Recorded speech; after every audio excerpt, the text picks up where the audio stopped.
They can't be tamed, and you'll never see one in a dog show. If they go after you, it's 80% certain they'll kill you, because the African wild dog is one of the most efficient carnivores on the planet. But despite that, the dogs are in peril. There used to be over 500,000 of them, roaming in packs across the continent. Today, there are fewer than 3,000. They were persecuted as being vermin, and they were shot. Lucy Fitzjohn works on the Wild Dog Conservation Programme here in Mkomazi National Park in Tanzania.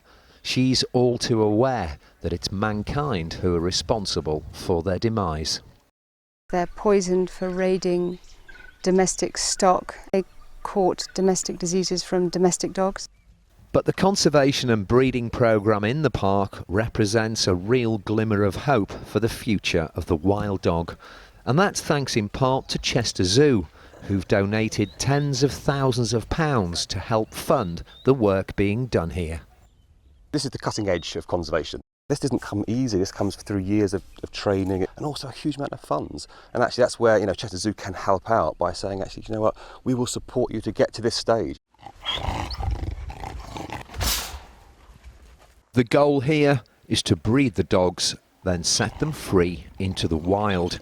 But first, they're inoculated against rabies and canine distemper. Lucy's husband, Tony, has developed his own unique way of administering the vaccine.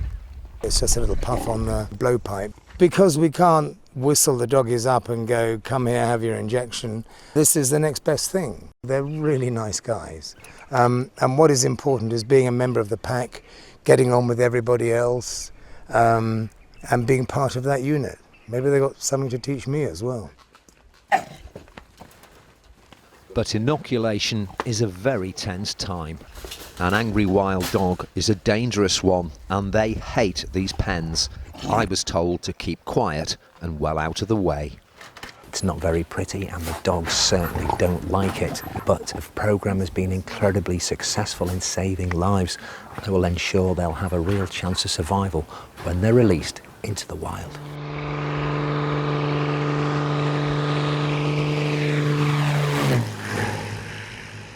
A short ride in Tony's plane took us to this outpost, a few miles away from the main compound.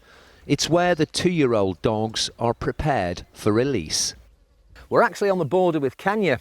This side here, the red side of this border post, is Tanzania. That side is Kenya. That's all there is round here. There's no real fence or anything to mark the border out. And when the dogs are released, well, they'll have thousands and thousands of square miles to roam, free, hopefully, from persecution. The only thing they've got to worry about, I guess, is lions. The rangers spend weeks at a time out here, their living quarters paid for by Chester Zoo. So we're enormously grateful to Chester for their support.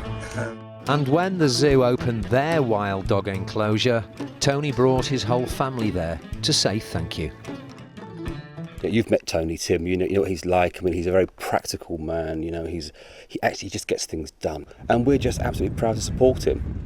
Across Africa, the wild dog is still being poisoned, trapped and shot. No one knows if they'll survive.